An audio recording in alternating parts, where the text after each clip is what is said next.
Halo, apa kabar pemirsa? Senang sekali saya Wiki Adrian kembali menjumpai Anda dalam program Market Review, program yang akan membahas berbagai macam isu penggerak ekonomi Indonesia. Live streaming kami dapat Anda saksikan di www.idxchannel.com. Dan inilah Market Review selengkapnya. Ya, pemirsa, menanggapi pernyataan Ahok yang menyarankan Kementerian BUMN sebaiknya dibubarkan, diganti super holding seperti Temasek di Singapura, staf khusus Menteri BUMN Arya Sinulinga menyatakan pembentukan super holding tersebut merupakan ide yang besar.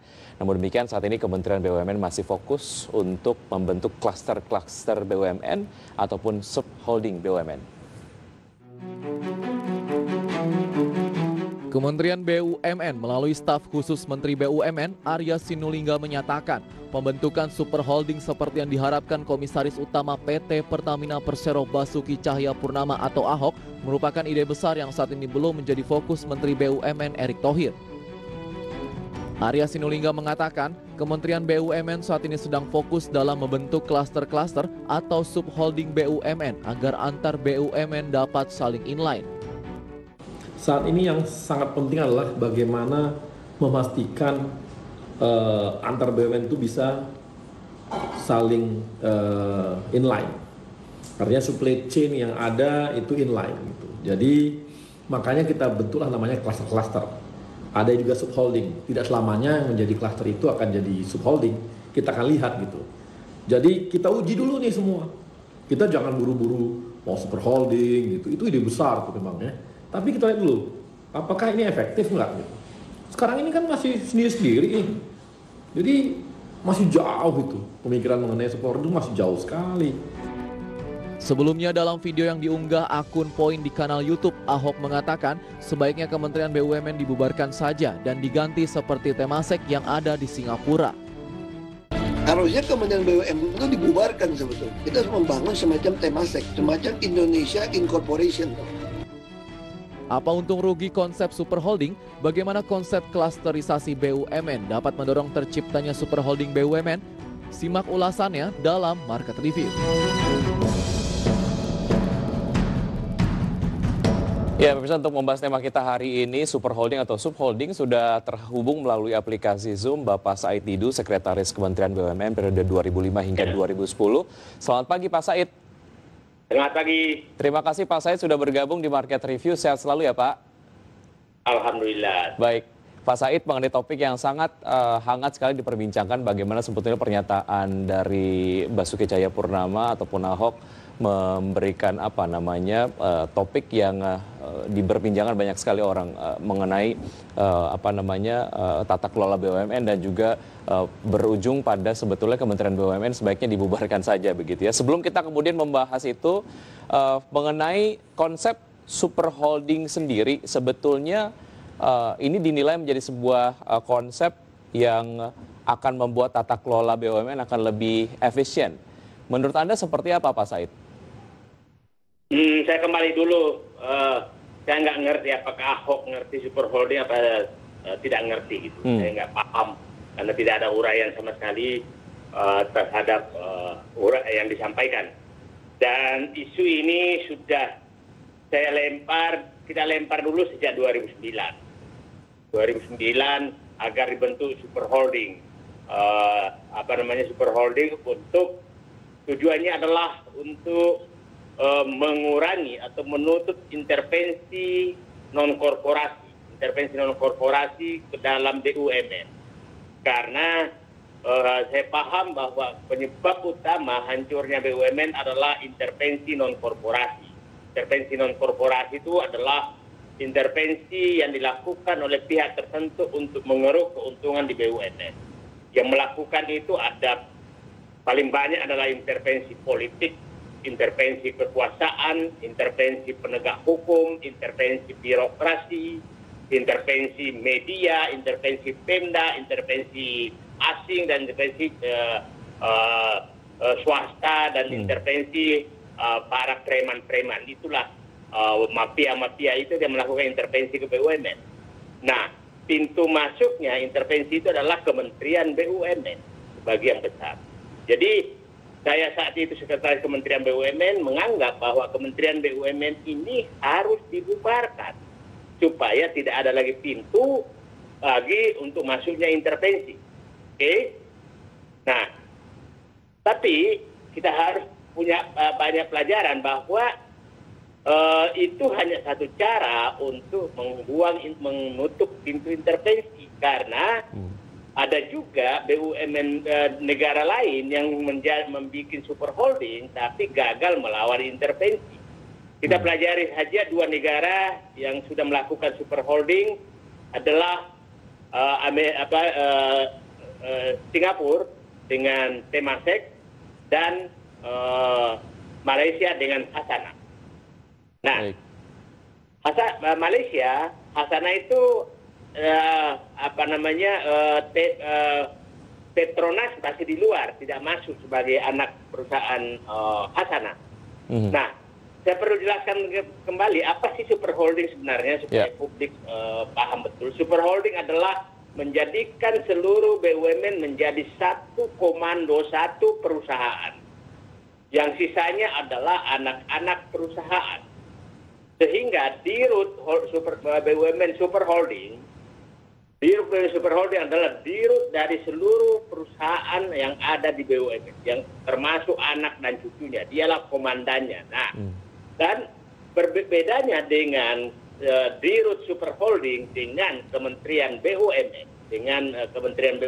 bahwa kalau Kementerian BUMN tidak bisa ikut campur dalam operasional, karena hanya sebagai RUPS saja. Nah, kalau dirut super holding maka dia bisa turut campur karena dia bisa memasukkan orang-orangnya ke dalam perusahaan, anak perusahaan, untuk melakukan campur tangan kepada anak-anak perusahaan. Itu namanya super holding. Nah, saya dulu mengharapkan bahwa super holding ini memang terjadi, tapi nanti saya jelaskan kenapa kendalanya belum terlaksana begitu ya? Belum terlaksana. Baik. Tapi ya biasalah, kalau Ahok yang ngomong langsung seakan-akan isu baru, padahal isu lama. Betul. Ini kalau tidak salah tahun 90-an Pak Tahri Abeng juga sempat menyampaikan mengenai konsep super holding ini, Pak Said. Pak Said, bagaimana sebetulnya konsep tata kelola BUMN menjadi super holding lah ya? Ini menjadi sebuah tata kelola yang cukup ideal untuk mengatur ataupun mengelola perusahaan-perusahaan yang secara kepemilikan ini memang dimiliki oleh negara. Artinya sejauh ini mengapa kemudian Kementerian BUMN tetap ada? Karena ini dinilai sebagai sebuah sistem manajemen yang cukup ideal untuk mengelola perusahaan-perusahaan yang kepemilikannya mostly dimiliki oleh negara.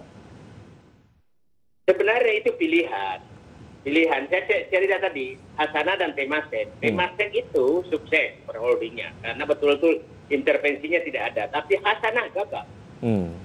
Hasanah gagal, Hasanah gagal tuh karena digunakan juga oleh Perdana Menteri lalu, ya kita tahu kan yang kasus korupsi di Malaysia kan yang menjatuhkan Perdana Menteri kan adalah terkait dengan Hasanah.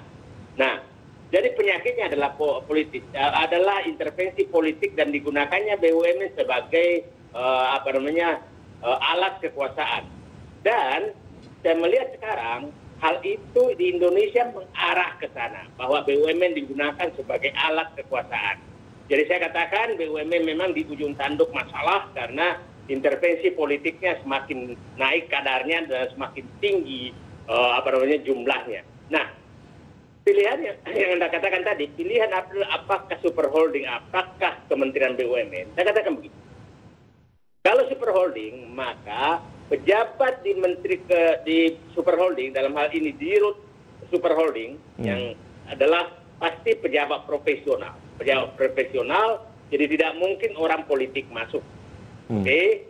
Yang kedua, karena seperti halnya kedudukan BUMN itu sebenarnya harusnya didudukkan seperti TNI, polisi, jaksa. Itu yang dibawa negara. Artinya yang duduk di sana tidak mungkin seorang sipil menjadi panglima TNI, tidak mungkin seorang TNI menjadi Kapolri, tidak mungkin seorang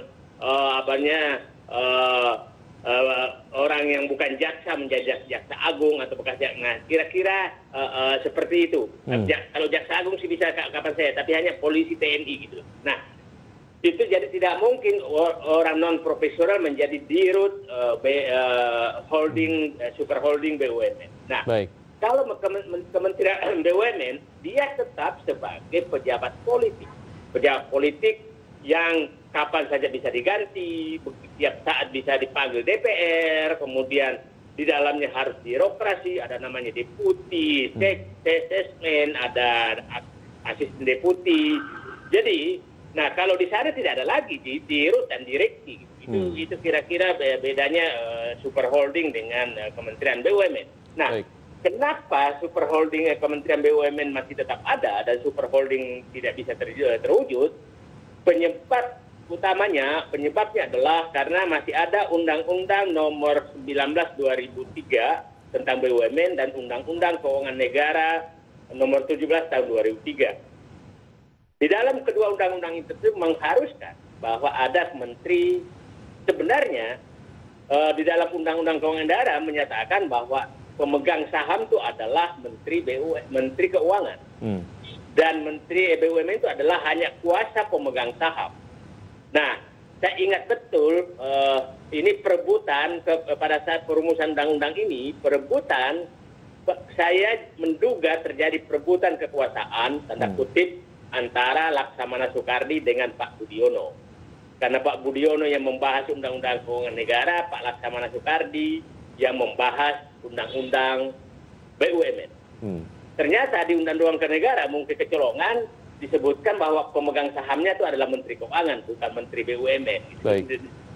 Nah, sehingga sekarang Menteri BUMN itu hanya memegang PP nomor 3 tahun 2003 sehingga menjadi kuasa pemegang saham. Nah, itu. Nah, sekarang kalau mau dijadikan super holding, maka kedua undang-undang ini harus direvisi, harus diubah. Tapi percaya saya tidak akan pernah DPR setuju menjadikan super holding. Kenapa? Karena yang menikmati sekarang itu adalah menikmati intervensi politik ke dalam kekuasaan ke dalam BUMN adalah partai politik. Jadi saya tidak yakin betul, tapi saya mudah-mudahan Pak Jokowi berani melawan kan beliau biasanya kalau bisa tahu dia bikin perpu gitu. Iya, Pak Said, jadi menurut Anda jika kemudian cita-cita besarnya adalah meningkatkan profesionalitas dari BUMN, tapi kemudian masih ada Kementerian BUMN, ini kemudian menjadi satu hal yang agak cukup sulit untuk terlaksana begitu ya. Anda tadi menyebutkan bahwa sebetulnya yang paling ideal untuk tata kelola BUMN ke depan adalah adanya super holding. Adanya konsep subholding ataupun klasterisasi, apakah kita menuju ke sana? Kita akan bahas usaha jeda berikut ini Pak Said, dan pemirsa tetap di Market Review saja, kami akan segera kembali.